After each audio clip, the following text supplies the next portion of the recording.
Meus amigos, membros do canal aqui, Direito para Concursos, eu sou o Daniel, você já me conhece e hoje a gente vai tratar aqui sobre os princípios de direito eleitoral. Complementando ali o nosso estudo a respeito dos conceitos de direito eleitoral, a gente falou já então a respeito ali dos principais conceitos, do objetivo, qual que é o objeto de estudo do direito eleitoral. A gente também já falou a respeito das fontes, então de onde que você pode pegar aqui o estudo a respeito do direito eleitoral. Agora a gente vai falar sobre os princípios. Os princípios, gente, hoje em dia, quando a gente pensa em princípio, a gente pensa sobre valores que norteiam todo o ordenamento jurídico. Então, além de uma função integrativa, isso é, eles são utilizados como normas mesmo, você pode aqui ter uma aplicação direta do próprio princípio, ele também serve para nortear toda a aplicação e também criação do ordenamento jurídico. Isso é, então, só para poder explicar aqui bem para vocês. Então, nós podemos falar sobre integração. Você vai se lembrar de integração quando a gente fala a respeito aqui, quando a gente estuda lá um pouquinho na LINDB, né? A gente fala lá na LINDB, ele fala em alguns momentos ali, olha, você pode se utilizar dos princípios gerais de direito, você pode se utilizar dos costumes, pode se utilizar dessas outras regras aqui, que elas ficam ali à margem das normas, tá? Aqui a gente entende que o princípio ele pode ser utilizado como uma forma de integração às normas. Então, se, por exemplo, você não tem algo escrito, mas você possui ali um princípio geral com relação àquela matéria, você pode aplicar diretamente os princípios. Uma outra questão é uma subsunção. Você também pode se utilizar dos princípios de uma forma direta. Você simplesmente vai lá e aplica o princípio, porque pode ser, por exemplo, que alguma regra estabelecida ela pode já contrariar algum outro princípio. Isso é muito comum quando a gente fala, por exemplo, em princípio da dignidade da pessoa humana. O STF tem aí decidido reiteradamente que uma regra ou outra ela é incompatível ali com esse regramento de dignidade da pessoa humana. Por isso que algumas situações, né, e às vezes a gente pensa, olha, por exemplo, casamento de um casal homossexual, né, uma relação ali homoafetiva. A gente entende que lá na Constituição Federal não diz, né, a Constituição Federal ela diz que o casamento deve ser feito entre um homem e uma mulher. Então, de onde que tiram essas regras aqui? A ideia é que acaba se privilegiando ali o princípio da dignidade da pessoa humana, entende-se ali que não deve haver nenhum tipo de preconceito e também utilizou-se ali do princípio da igualdade para poder entender essa relação aqui como juridicamente aceitável. Então, por isso aqui a gente pode dizer que ele também tem uma subsunção imediata, isso é, utiliza-se daquele princípio e aplica-se ao caso concreto. Isso daqui, da mesma forma como a gente tem uma regra e dessa regra a gente pega e aplica ao caso concreto, a gente também pode pegar o princípio e aplicar ao caso concreto. E a gente também pode entender os princípios aqui como uma forma de nortear a criação do próprio direito. Então a gente pode colocar aqui como uma regra, como se fosse uma regra máxima aqui. Uma regra máxima com relação a valores para a própria criação do direito. Aqui, então, entendendo os princípios como um norte. Tá? Então, no momento em que o legislativo ele for criar regras, ele deve seguir esses princípios, já que os princípios eles estabelecem valores que estariam ali demonstrando de que forma que deve ser criada aquelas regras. Tá bom? Então, normalmente o princípio ele é entendido dessa forma. E a gente pode entender então que os princípios, embora os princípios e as regras possam ser considerados normas, os dois são distintos. Os princípios possuem aqui essa questão mais abstrata. Então, princípio à vida. O que é o princípio à vida? É uma questão mais abstrata, de que forma que você interpreta a vida e quais são as ramificações disso. E outra coisa é quando a gente fala a respeito de regra. Uma regra, por exemplo, olha, você tem um direito ao acompanhante se você for uma criança e estiver sendo hospitalizada. Isso daqui é uma regra e simplesmente você precisa seguir, não tem grandes interpretações aqui.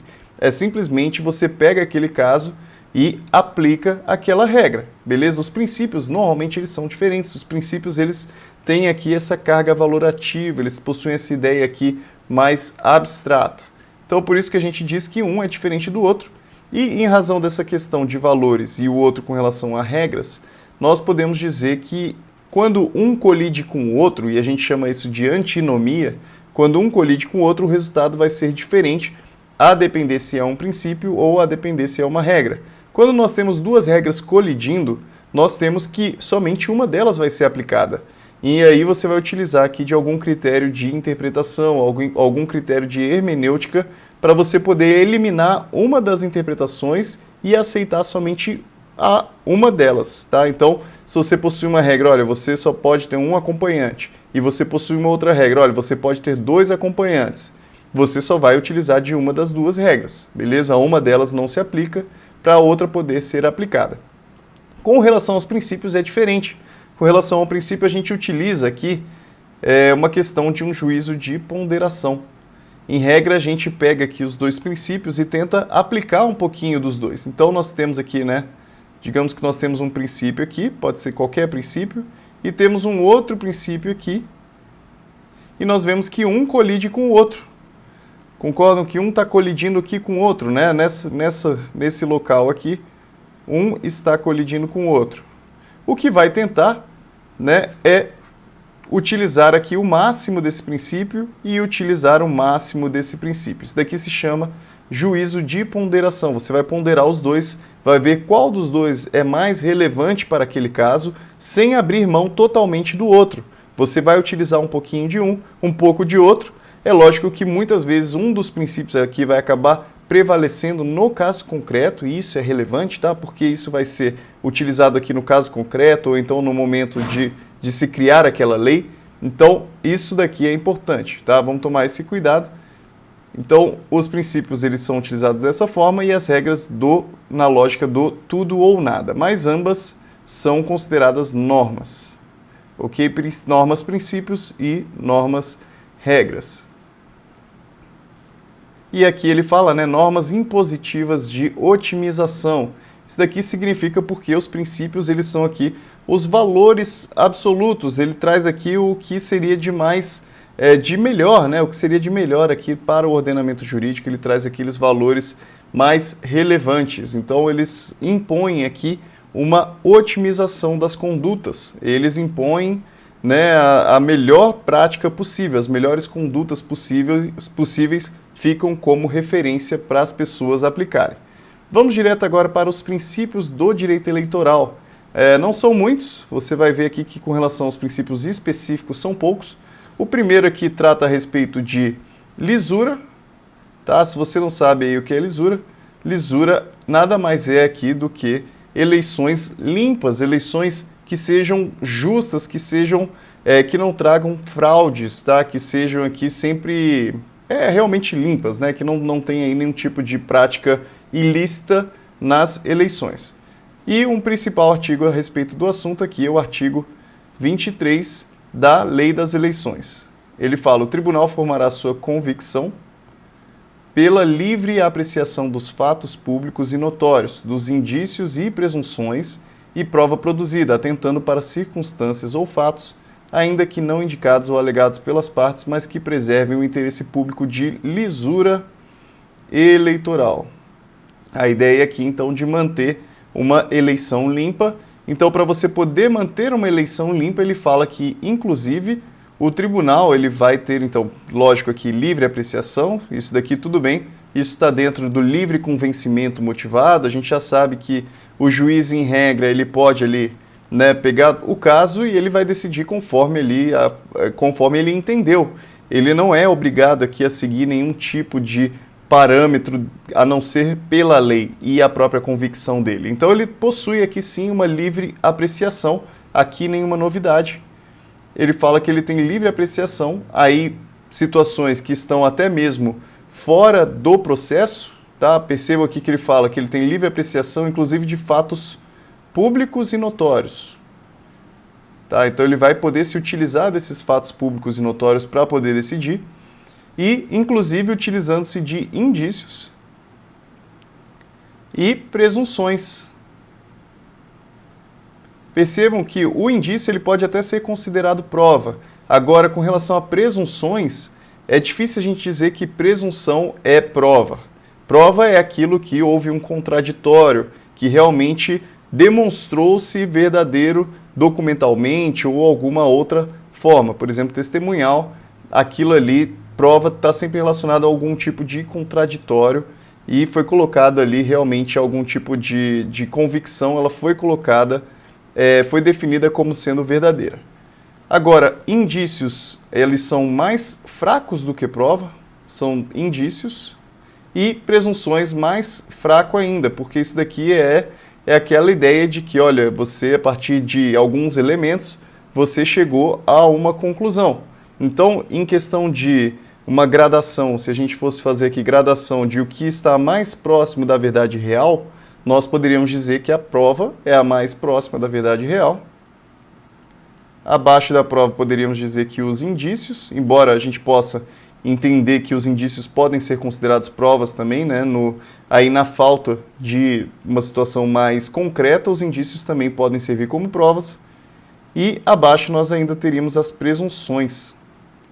Mas olha que interessante, aqui ele então forma a convicção pela livre apreciação desses fatos que são públicos e notórios, dos indícios, presunções e também da prova produzida, atentando para circunstâncias ou fatos ainda que não indicados. Aí olha aqui como o juiz, né, o juiz aqui e o tribunal também, quando a gente está falando a respeito de eleitoral, ele possui aqui uma iniciativa maior do que a gente se esperaria da justiça, porque em regra a justiça ela é inerte.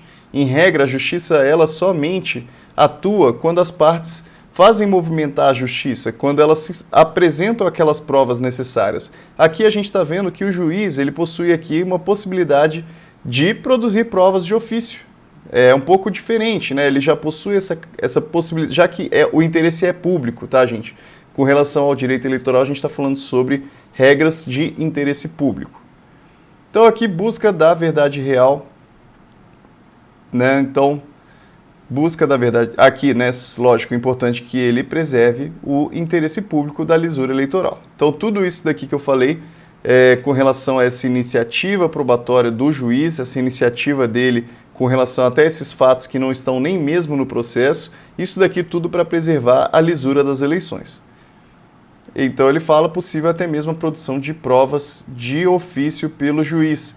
A gente tem que tomar um cuidado com relação aqui à súmula número 18 do TSE, por conta aqui da situação de censura. A censura, ela continua sendo vedada. Não pode aqui o juiz, sob o pretexto de estar aqui tentando garantir a lisura das eleições, ficar censurando a propaganda eleitoral. E é por isso que a súmula número 18 do TSE vem falando assim, ó, conquanto significa embora, é uma aqui concessivo, tá? Embora investido de poder de polícia, não tem legitimidade o juiz eleitoral para, de ofício, instaurar procedimento com a finalidade de impor multa pela veiculação de propaganda eleitoral em desacordo com a lei das eleições. Essa súmula aqui, muito importante, ela fala então a respeito da propaganda eleitoral. Não pode aqui o juiz simplesmente ficar vedando aqui as propagandas eleitorais ou então impondo multas, sendo que não há ainda um procedimento instaurado com relação a isso, tá, pessoal? Porque isso daqui constituiria censura. E a censura, censura prévia, ela é vedada no nosso país. O outro princípio é o princípio do aproveitamento dos votos. Isso daqui tem a ver com a discussão a respeito de nulidades. A regra, então, é que os votos, como eles são ali uma manifestação do povo, uma manifestação da democracia, né? E a gente já sabe que o poder emana do povo e ele está utilizando de todo o poder aqui por meio do seu voto, então, de forma que utilizasse de uma democracia representativa, é óbvio aqui que vai tentar-se ao máximo privilegiar, né, e possibilitar que esses votos eles sejam considerados válidos. Essa é a regra principal, a gente não pode aqui por qualquer motivo simplesmente ficar anulando votos. Então, gente, o juiz deve abster-se de pronunciar nulidades sem prejuízo. In dúbio pro voto. Se tiver dúvida ali com relação à nulidade ou validade daqueles votos, na dúvida vai favorecer aqui, então, a questão a respeito do voto ser válido, da validade dos votos. Essa daqui é a prioridade sempre, tá? Aqui é a prioridade é a favor da validade dos votos. Então aqui um exemplo, né? Um exemplo é quando a pessoa ela vota em um candidato que não existe. Vamos dizer lá, né, um exemplo aleatório que a pessoa votou 28 mil. E vamos dizer que esse candidato não existe. Isso daqui para eleição proporcional. Tá? Então ele votou em uma pessoa que não existe. O que acontece aqui? A gente vai considerar um voto de legenda. Ainda que a pessoa ela tenha votado em uma pessoa que não existe, um candidato que não existe, ou como ela efetivamente deu um voto aqui para a legenda, ela queria votar nessa legenda número 28, o voto vai para a legenda. Isso daqui é uma manifestação do princípio do aproveitamento do voto, porque aqui esse voto aqui poderia ter sido considerado nulo, mas ele não é considerado nulo e ele vai ser considerado um voto para a legenda. Isso vai ser importante para o sistema proporcional de eleições. Vocês vão ver mais para frente que ele vai fazer toda a diferença. Artigo 224 do Código Eleitoral diz que se a nulidade atingir a mais de metade dos votos, tá? A nulidade, mais de metade dos votos do país nas eleições presidenciais, do Estado nas eleições federais e estaduais, ou do município nas eleições municipais, julgar-se-ão prejudicadas as demais votações. E o tribunal marcará dia para a nova eleição dentro do prazo de 20 a 40 dias. O que eu quero que vocês vejam aqui? Aqui ele está falando de nulidade. Então, se esses votos forem considerados nulos, mais de metade dos votos, ali vai ter que ser marcada uma nova eleição, vai ser considerada prejudicada aquela votação. O que a gente tem que tomar cuidado aqui, pessoal? Esse daqui é o artigo que causa muita confusão nas pessoas. Esse é o artigo responsável por as pessoas acharem que a nulidade é quando a pessoa vota nulo e estaria aí ocasionando uma situação em que a eleição ela acaba sendo invalidada. Aí eu quero te dizer, pessoal, não é essa a interpretação correta. A interpretação correta com relação a esse artigo é quando os votos são considerados nulos em razão de um indeferimento do registro de candidatura. Se as pessoas votarem nulo, isso daqui simplesmente vai significar uma manifestação apolítica do eleitor. Não vai significar que a eleição ela é nula. Aqui ele está dizendo com relação à situação em que as pessoas efetivamente tiveram seus votos anulados, porque um candidato ele pode concorrer sub judice. Sub judice significa que a candidatura dele ainda não foi aprovada. Às vezes a candidatura dele foi indeferida e ele está concorrendo com recurso. Como ali privilegia-se a possibilidade das pessoas se elegerem, né? Então ele pode recorrer e enquanto isso ele vai ficar ali com a situação dele suspensa. Enquanto isso ele pode sim concorrer. No entanto, quando ele concorre ali sub judice, é possível que os votos que as pessoas deram para aquela pessoa sejam anulados caso seja confirmado ali o indeferimento do registro dele. Então, caso isso ocorra, existe então a nulidade efetivamente. Aí sim, se houver nulidade de mais de metade dos votos, existe essa necessidade de novas eleições. O cuidado que a gente precisa ter então é isso daqui, não confundir os votos nulos, que são em razão de uma manifestação apolítica, dos votos nulos em razão de um indeferimento do registro de candidato. São duas questões distintas. Se você ficar com alguma dúvida com relação a isso, mande aqui nos comentários para eu poder resolver a sua dúvida. Tá? Isso daqui foi definido em acórdão já do TSE. Ele fala que não é aferida sobre o total de votos apurados, mas somente sobre os votos dados aos candidatos, e ele fala que excluindo-se votos nulos e brancos. Então, somente aqui com relação aos votos que foram dados aos candidatos, que também utiliza-se dessa quantidade, né, de mais de metade dos votos. Então, vamos dizer lá que tem 50 mil votos. Desses 50 mil, vamos dizer que 10 mil foram brancos ou nulos, né? 10 mil brancos ou nulos. Ele está falando aqui que esse mais da metade significa que precisam ter sido anulados, tá? Considerados nulos, pelo menos aqui, então 50 mil menos 10 mil, 40 mil, tem que ter sido mais de 20 mil votos, nesse caso em específico. Ele fala que não é utilizado aqui, a conta não é sobre o total de votos apurados, e sim sobre os votos válidos, os votos que excluem os votos nulos e votos em branco. Ok, pessoal? A gente vai finalizando nossa aula por aqui. A gente complementa com a próxima aula os princípios de direito eleitoral. Faltou ainda a gente falar sobre o princípio da celeridade, o princípio da anualidade e o princípio da moralidade, que possui uma repercussão muito grande aqui para direito eleitoral. Muito importante, então, você não perder nenhuma aula, tá bom? Um grande abraço, a gente se vê na próxima aula.